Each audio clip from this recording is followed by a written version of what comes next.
같이 한번 기도하십시다. 사랑하는 하나님, 우리가 살아가는 삶의 과정 속에서 게으르지 않도록 주님께서 도와주십시오. 육적으로도 게으르지 말고 영적으로도 게으르지 않도록 주님 도와주십시오. 하지만 너무 분주하지도 않도록 하나님께서 도와주십시오. 너무 분주해서 우리의 영적인 삶을 감당하지 못하는 일까지 걸어가지 않도록 하나님께서 도와주십시오.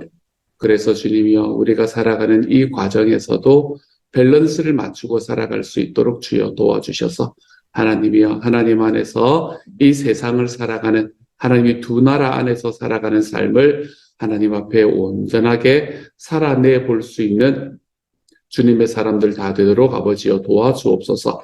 모든 말씀 우리 주님 예수님 이름으로 기도드립니다. 아멘. 하나님께서 우리에게 주시는 말씀 함께 읽습니다. 다시 잠언으로 돌아왔습니다. 잠언 10장 1절부터 16절까지의 말씀입니다. 잠언 10장 1절부터 16절까지의 말씀. 우리 같은 목소리로 함께 읽도록 하겠습니다. 함께 읽습니다. 시작. 솔로몬의 잠언이라, 지혜로운 아들은 아비를 기쁘게 하거니와 미련한 아들은 어미의 근심이니라. 우리의 재물은 무익하여도 공의는 죽음에서 건지느니라. 여호와께서 의인의 영혼은 줄이지 않게 하시나 악인의 소욕은 물리치시느니라. 손을 게으르게 놀리는 자는 가난하게 되고 손이 부지런한 자는 부하게 되느니라. 여름에 거두는 자는 지혜로운 아들이나 추수 때에 자는 자는 부끄러움을 끼치는 아들이니라. 의인의 머리에는 복이 임하나 악인의 입은 독을 머금었느니라. 의인은 기념할 때에는 칭찬하거니와 악인의 이름은 썩게 되느니라. 마음이 지혜로운 자는 계명을 받거니와 입이 미련한 자는 멸망하리라. 바른 길로 행하는 자는 걸음이 평안하려니와 굽은 길로 행하는 자는 드러나리라. 눈짓하는 자는 근심을 끼치고 입이 미련한 자는 멸망하느니라. 의인의 입은 생명의 샘이라도 악인의 입은 독을 머금었느니라. 미움은 다툼을 일으켜도 사랑은 모든 허물을 가리느니라. 명철한 자의 입술에는 지혜가 있어도 지혜 없는 자의 등을 위하여는 채찍이 있느니라. 지혜로운 자는 지식을 간직하거니와 미련한 자의 입은 멸망에 가까우니라. 부자의 재물은 그의 견고한 성이요 가난한 자의 궁핍은 그의 멸망이니라. 의인의 수고는 생명에 이르고 악인의 소득은 죄에 이르느니라. 아멘. 아멘. 다시 잠언의 말씀으로 돌아왔습니다. 잠언의 말씀은 제가 이야기를 많이 하지 않아도 된다라는 게 저에게 참 좋은 이야기입니다. 말씀을 보면 그 말씀 한 절 한 절이 서로 연결이 막 되는 것 같지는 않지만 그럼에도 불구하고 이 안에서 서로 우리가 오늘을 어떻게 살아가야 되는가라는 이야기를 계속해서 해주고 있는 그런 말씀이 이 잠언의 말씀인 것 같습니다. 솔로몬의 잠언이다 이야기를 하고 지혜로운 아들은 아비를 기쁘게 하거니와 미련한 아들은 어미의 근심이니라. 잠언이 이야기하는 가장 핵심적인 이야기가 여기에 나오죠. 지혜로운 사람과 미련한 사람, 의인과 악인, 이거 두 가지의 대조. 이것이 계속해서 잠언에서 이야기가 되고 있는 말씀입니다. 우리가 하나님 앞에서 세상을 살아가면서 미련한 모습으로 살아가는, 악인의 모습으로 살아가는 것이 아니라 이 선인의 모습으로 하나님 앞에서 지혜로운 사람의 모습으로 살아가는 것이 우리의 삶에 훨씬 더 유익한 길이 될 것입니다. 그러므로 오늘의 말씀부터 또 잠언의 말씀을 우리가 쭉 읽게 될 건데요. 이 과정 속에서 지혜로운 사람의 길, 이 의인의 길을 쫓아서 걸어가 볼 수 있는 저와 여러분이 되면 좋겠네요. 2절의 말씀은 재물에 관한 이야기를 합니다. 불의의 재물은 무익하여도 공의는 죽음에서 건지느니라 라고 이야기합니다. 새 번역이 참 잘 번역을 했어요. 뭐라고 말했나 하면 부정하게 모은 재물은 쓸모가 없지만 의리는 죽은 사람도 건져낸다. 이렇게 이야기합니다. 공의라는 말을 쓰는 것은 좀 그렇죠. 좀 어떤 의미인지 정확하게 나타나지 않는데, 의리가 죽음에서 건진다. 라는 이야기를 하면 좀 우리에게 좀 더 직관적으로 다가오는 것 같아요. 어떤 이야기를 말하나 하면, 불의의 재물보다는 사람과의 관계를 세워라. 이렇게 이야기를 하고 있는 말씀인 거죠. 불의한 재물을 가지고 내가 더 많이 소유하려고 하는 것이 아니라 내 주변에 있는 사람들과의 관계를 세워내는 게 더 좋다. 그러면 그 사람들과의 관계가, 그 의리가 우리의 삶을 죽음에서 건져내게 될 것이다. 라고 이야기를 하고 있는 말씀이죠. 사랑하는 여러분, 오늘 하루도 우리의 삶의 소유를 더하는 것, 여기에서 우리가 한 걸음 벗어나서 내 주변에 있는 사람들과의 관계 안에서 하나님 앞에 승리해 볼 줄 아는 하루가 되어 가시기를 우리 주님의 이름으로 소망합니다. 그렇게 재물과 관계, 재물과 사랑에 관해서 이야기를 하고 난 다음에 3절의 말씀에서 왜 재물은 무익하다라고 이야기하는가, 재물이 사람과의 관계보다 덜 중요하다라고 이야기하는가라는 것을 이렇게 표현을 합니다. 여호와께서 의인의 영혼은 줄이지 않게 하시나 악인의 소욕은 물리치시느니라 라고 이야기를 합니다. 의로운 생명을 줄이지 않게 하시기 때문에 그렇다라고 이야기를 하지. 우리가 늘 하는 이야기가 이게 정말 진리인 것 같아요. 주님께서 나는 주님의 소원을 따라 행하면 주님은 우리의 필요를 채우신다. 주님은 사랑하는 여러분, 우리의 필요를 채우시는 분이십니다. 필요를 채우시는 분이 바로 우리 하나님이시다라는 것을 분명히 하지 않으면 우리는 우리들의 삶 속에서 내 소유를 자꾸 늘리려고 하는 길로 걸어갈 수밖에 없습니다. 사람이야, 이 사람 못 만나, 이 사람 좀 그러면 다른 사람도 만나면 되고, 이런 생각을 하는 게 우리의 마음일 겁니다. 그렇지만 하나님께서는 우리의 물질이라는 게 사실은 우리가 하나님의 소원을 쫓아가다 보면 우리의 삶에 채워주시는 게 주님이시다. 이렇게 고백하고 있는 것을 말씀에서 볼 수 있게 되죠. 그러니까 사랑하는 여러분, 내 소유보다 사람을 선택하며 좀 살아가 볼 줄 아는 하나님의 사람이 되십시다. 내 것이 더 많이 채워지는 것은 주님이 그렇게 해주실 거다. 주님께서 우리의 필요함을 채워주실 거다. 의인의 영혼은 줄이지 않게 하신다. 이것에 대한 믿음 딱 가지고 내 하나님 앞에 사람을 사랑하고 그 사람들과의 관계를 세워내는데 우리의 발걸음을 좀 더 디뎌내 볼 수 있는 하나님의 사람이 되어 가시기를 소망합니다. 5절, 4절부터는 또 조금 다른 이야기를 하고 있습니다. 앞에서는 어리석은 사람의 이야기가 나왔다면 4절부터는 게으른 사람, 이런 이야기가 나옵니다. 4절과 5절이 연결이 되지요. 손을 게으르게 놀리는 자는 가난하게 되고 손이 부지런한 자는 부하게 되느니라. 여름에 거두는 자는 지혜로운 아들이나 추수 때에 자는 자는 부끄러움을 끼치는 아들이니라 라고 이야기를 합니다. 여기서 여름에 거두는 자라고 이야기를 하는 게 무슨 말을 하나 하면, 그때 당시에 이 유대 지역에서는, 이 유다 지역에서는 1년에 3번 추수를 하는 때가, 이제 그런 농사를 지었었거든요. 그러니까 한 번은 밀을 추수를 하고, 한 번은 보리를 추수를 하고, 그리고 한 번은 이제 잊어버렸습니다. 또 하나를 추수를 하는, 이제 그렇게 3가지,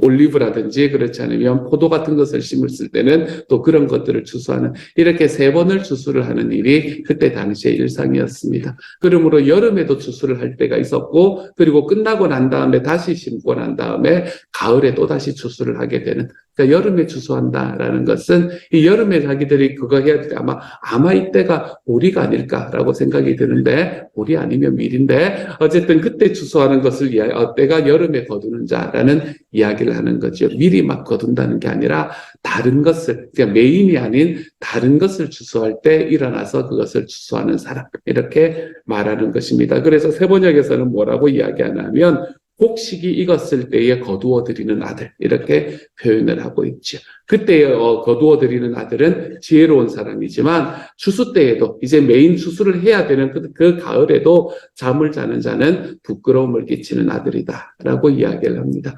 게으른 사람에 관한 이야기를 하고 있죠.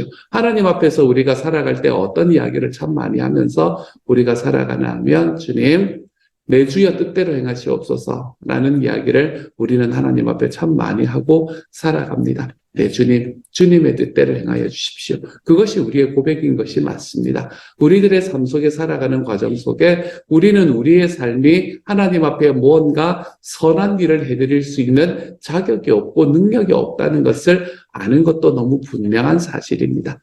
하지만 그럼에도 불구하고 우리가 우리의 손을 놀리면서 하나님께서 모든 것을 다 하실 것이기 때문에 나는 아무것도 하지 않으렵니다 라고 이야기하며 걸어가는 사람이 되어서는 안 된다라는 것을 우리에게 분명히 말하고 있는 그런 말씀이지요.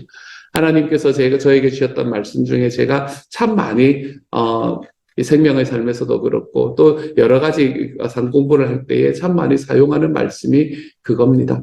우리 주님께서는 우리에게 모든 사람들이 하나님을 믿고 살아가는 모든 사람들이 마음으로 자기의 길을 계획하고 살아가라 라고 이야기를 하신다는 것입니다. 마음으로 자기의 길을 계획을 하고 내가 이렇게 살아가고 내가 오늘은 이렇게 살고 내일을 저렇게 살고 그렇게 살아가는 과정 속에서 우리의 삶이 어떠한 모습으로 살아갈 것이다 라는 것을 좀 계획을 하고 살아가라. 이걸 이야기하는 거지요. 게으르지 말라는 이야기이지요. 부지런히 살아가라는 이야기이지요. 하지만 거기에 한 가지가 덧붙어야 되는 게 뭐라고요? 사람이 마음으로 자기의 길을 계획해야 하지만 그 걸음을 인도하시는 분은 내가 아니라 하나님이심을 인정하면서 살아라. 이렇게 이야기를 하는 거지. 그러니까 내가 내 마음으로 나의 길을 열심히 계획을 하고 내 삶의 그 계획을 따라 힘써서 살아가지만 그 모든 것을 인도하시는 분, 다시 말해서 그 모든 결과를 내 삶에 이루어내시는 분은 하나님이시다. 하나님의 뜻대로 이루어진다는 것을 믿으며 살아가라 라는 것이 하나님이 우리에게 말씀하시는 이야기입니다. 하나님께서 당신의 뜻대로 이루실 것이기 때문에 나는 손을 놓고 살아도 됩니다. 아니요, 그렇게 사는 게 아니라는 것을 우리에게 말씀해 주시는 말씀이죠. 그러므로 사랑하는 여러분, 우리가 세상을 살아가면서 하나님의 뜻대로 살아가는 사람으로 살아가기 때문에 더더욱 우리가 마음으로 자기의 길을 계획하며 걸어가 볼 줄 아는 하나님의 사람이 되어 가시기를 소망합니다. 더 힘써서, 더 노력을 기울여서 더 하나님 앞에 치열하게 살아가 볼 수 있는 주님의 사람들이 되어 가시기를 소망합니다. 그렇게 살아가는 과정 속에서 주님, 그럼에도 불구하고 내 뜻대로 되지 않아도 괜찮습니다. 우리가 이것 고백하면서 살아가자라고 이야기하는 게 바로 이 말씀이에요. 치열하게 힘써서 열심히 노력하며 살아가지만 내 삶에 내 뜻대로 되지 않아도 괜찮습니다. 우리가 그것을 고백하며 걸어가는 삶, 그때에 우리의 마음에 평안이 있고 우리의 마음에 즐거움이 있다는 것을 경험하게 될 겁니다. 사람이 마음으로 자기의 길을 계획하지만 그 걸음을 인도하시는 분은 하나님이시다. 이 마음으로 우리의 삶에 걸어가서 우리의 삶에 있는 게으름을 좀 내어버리고 우리 하나님 앞에 힘써서 살아가 볼 수 있는 주님의 사람으로 걸어가 볼 수 있기를 우리 주님의 이름으로 축복합니다. 또 한 가지를 더 말씀을 드려야 돼요. 이 말씀을 할 때. 그러면 우리는 우리의 삶을 열심히 살아가는 것이 우리의 삶에 있는 최선이기 때문에 우리는 온 힘을 다해서 거기에 나의 삶을 들이며 살아가야 될 것인가.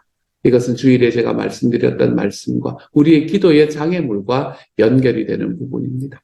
우리들의 삶 속에서 하나님께서는 내가 이 세상을 힘써서 살아가되 그 분주함에 빠져서 내가 헤어나지 못하는 삶을 살아서는 안 된다라고 이야기를 하십니다. 우리의 삶의 분주함. 우리의 삶의 분주함이라는 것은 뭐라고 말씀을 드렸나요? 나의 육적인 분주함은 나의 영혼의 게으름과 같은 이야기다. 라고 여러분에게 말씀드렸죠. 하나님, 제가 너무 바빠서 제가 주님께 기도하는 시간을 지킬 수가 없습니다. 내가 너무 바빠서 하나님, 제가 하나님 앞에 예배하는 시간을 지켜내기가 불가능합니다. 이런 이야기를 하게 되는 것은 나의 삶의 분주함으로 인해 오늘의 말씀, 이 4절과 5절의 말씀을 지키는 사람이 아니라 나의 영혼의 게으름을 경험하고 있는 사람이 될 수밖에 없다는 거죠. 제가 여기에 계시는 여러분에게 이런 메시지를 전하는 게 무슨 의미가 있는가라는 생각이 들기는 합니다. 여러분은 새벽에 예배에 나오시는 분들이 영혼의 게으름을 이야기할 수 있는 분들이 아니거든요. 그렇지만 이제 여기에 들으시는 분들, 그런 분들을 이야기하는 거예요. 우리가 우리들의 삶 속에서 우리가 또 앞으로 우리가 살아가다가 우리의 삶에 어떤 일이 일어날지 아무도 모르잖아요. 그러니까 우리가 우리의 삶에 한없는 분주함으로 내가 하나님께 내어드리는 시간이 아깝기 시작하고, 내가 내 삶에 있는 분주함이 너무나 강해서 내가 한 주일에 목장하는 거 쉽지가 않습니다. 주일날 예배 드리는 게 쉽지가 않습니다. 이렇게 이야기를 해야만 할 때는 내가 나의 영혼의 게으름으로 빠져들어가고 있다는 것을 기억하며 걸어갈 줄 아는 하나님의 사람이 되어갈 수 있기를 우리 주님의 이름으로 소망합니다. 우리의 자녀들에게 특별히 내가 어떤 일이 있어도 예배에 나의 목숨을 드린다라고 이야기하는 이런 이야기들은 우리의 자녀들에게 심기워지면 심기워질수록 더 좋은 삶을 살아가는 방법이고 지혜가 된다는 것을 기억하십시오. 부모님이 내가 어떤 일이 있으면 이때는 너 이런 일이 있어? 오늘 예배 빠져도 돼. 이런 이야기를 하기 시작하면서 우리의 자녀들에게 하나님 앞에서 정말 바르게 살아가고 올바르게 살아가는 자녀가 나올 것이라고 생각하지 마십시오, 여러분. 우리의 자녀들을 향해서 정말로 주님 앞에 영혼의 게으름을 우리가 살아가서는 안 된다라는 것을 분명하게 이야기하며 살아갈 줄 아는 사람이 될 때, 그럴 때 우리의 자녀들에게 하나님의 말씀이, 그리고 하나님의 말씀대로 살아갈 수 있는 삶의 습관이 생기게 되는 것을 기억하시기를 바랍니다. 그래서 내가 세상의 일에 너무너무 바빠서 우리의 자녀가 좋은 학교에 가기 위해서, 아니면 우리의 자녀가 좋은 직장에 가기 위해서 너무너무 바빠서 내 하나님 앞에 영혼의 게으름을 누리고 영혼의 게으름을 경험하며 살아가는 자녀들에게, 그런 나에게, 그런 나와 함께하는 이들에게 우리 주님 앞에서 분주함이라는 것은 나의 육적인 삶에서 힘써서 살아가는 것도 필요하지만 나의 영혼의 게으름에서도 우리가 벗어날 줄 알아야 된다는 것을 나의 삶으로 좀 보여주며 살아가 볼 줄 아는 하나님의 사람이 되어 가시기를 소망합니다. 기도하고 예배하고 내 하나님 앞에 삶 공부하고 목장하고 하는 이런 시간들이 우리의 삶에 먼저 딱 자리 잡고, 그리고 그것을 가지고 우리의 삶의 다른 부분들을 이렇게 조각해 나가 볼 수 있는 하나님의 사람. 사랑하는 여러분, 저는 저와 여러분이 이처럼 우리의 삶에서 내가 실제로 살아가는 이 세상의 삶 속에서도 우리가 부지런하게 살아가고, 주님 앞에 살아가는 이 영적인 삶 속에서도 부지런하게 살아가 볼 줄 아는 하나님의 사람이 되어가되, 그 모든 삶의 힘씀과 노력 속에서도 내 걸음을 인도하시는 분은 주님이십니다. 이것 고백하며 걸어가 볼 줄 아는 하나님의 사람이 되어서 우리의 삶에 있는 모든 것 속에서도 더욱더 하나님 앞에 기쁨과 자유로움으로 살아가 볼 줄 아는 하나님의 사람들이 되어 가시기를 우리 주님의 이름으로 축복합니다. 그리고 6절부터 16절까지는 여러분이 이게 마음에 딱 와닿는다 그러면 그거 딱 붙잡고 오늘 살아가시면 되는 그런 말씀이에요. 제가 뭘 말할 수 있을까? 정말 말할 수 있는 게 아무것도 없습니다. 그냥 읽기만 하면 되는 것 같아요. 제가 여러분에게 도움이 되기 위해서 할 수 있는 것은 새번역 성경으로 한번 읽어드리는 거다라고 생각이 들었습니다. 새번역 성경으로 제가 한번 쭉 읽어볼게요. 여러분 쫓아오시면서 이게 어떤 의미인지 좀 아리까리한 게 혹시나 있었다면 한번 정리하고 갔으면 좋겠네요. 이렇게 말합니다. 의인은 머리에 복을 이고 있으나 악인은 입에 독을 머금고 있다. 의인은 칭찬을 받으며 기억되지만 악인은 그 이름마저 기억에서 사라진다. 마음이 지혜로운 사람은 명령을 받아들이지만 입을 어리석게 놀리는 사람은 멸망한다. 흠없이 살면 앞길이 평안하지만 그릇되게 살면 마침내 드러나게 된다. 눈을 흘기면 고난이 생기고 입을 어리석게 놀리는 사람은 멸망한다. 의인의 입은 생명의 샘이지만 악인의 입은 독을 머금고 있다. 미움은 다툼을 일으키지만 사랑은 모든 허물을 덮어준다. 명철한 사람의 입술에는 지혜가 있지만 지혜가 없는 사람의 등에는 매가 떨어진다. 지혜로운 사람은 지식을 간직하지만 미련한 사람의 입은 멸망을 재촉한다. 부자의 재산은 그의 견고한 성이 되지만 가난한 사람의 빈곤은 그를 망하게 한다. 의인의 수고는 생명에 이르고 악인의 소득은 죄에 이른다. 이렇게 이야기를 합니다. 저는 다른 말씀도 저에게는 좋지만 저는 또 제 성격상 또 이런 말씀이 나오면 그냥 넘어가지가 못하는 게 12절의 말씀 같은 거예요.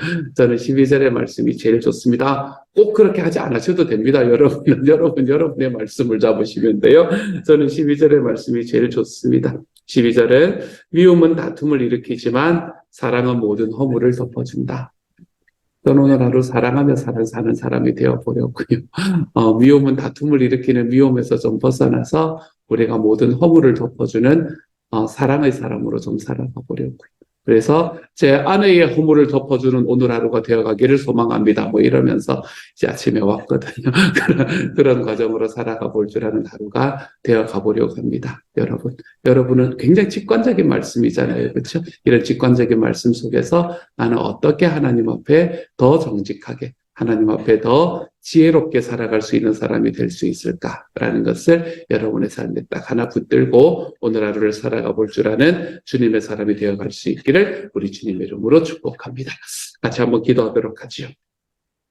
사랑하는 하나님, 그렇습니다. 주님, 의인이 된다. 지혜로운 사람이 된다라는 이것이 우리의 삶의 마음에 딱 붙잡힐 수 있도록 주님 도와주셔서 하나님의 잠언을 묵상하는 이 가운데에 하나님 우리의 삶이 더 주님 앞에 지혜로워질 수 있도록 주님 도와주십시오.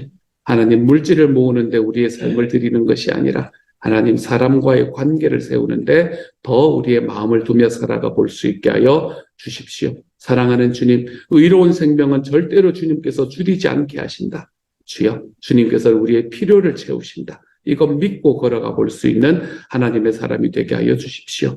게으른 사람은 가난하게 되고 부지런한 사람이 부유하게 된다. 주여, 이것을 우리가 살아가는 삶 속에서도 누릴 뿐만이 아니라 주님, 우리 주님 앞에서 영적인 게으름 안에서도 우리가 벗어날 수 있는 하나님의 사람들이 될 수 있도록 주님 도와주십시오. 또한 오늘 하루 살아가며 하나님, 사람의 허물을 덮어주는 사랑이 저희 마음속에 더 가득하게 채워지는 하루가 되도록 하나님 도와주십시오. 어떠한 말씀으로 오늘을 살아가건 우리의 삶 속에서 하나님께서 정말 기뻐하시는 길을 우리의 삶에서 누리며 그리고 그것을 경험하며 사는 모든 이들의 하루가 될 수 있도록 주께서 도우시고 함께하여 주옵소서. 모든 말씀 우리 주님 예수님 이름으로 기도드립니다. 아멘.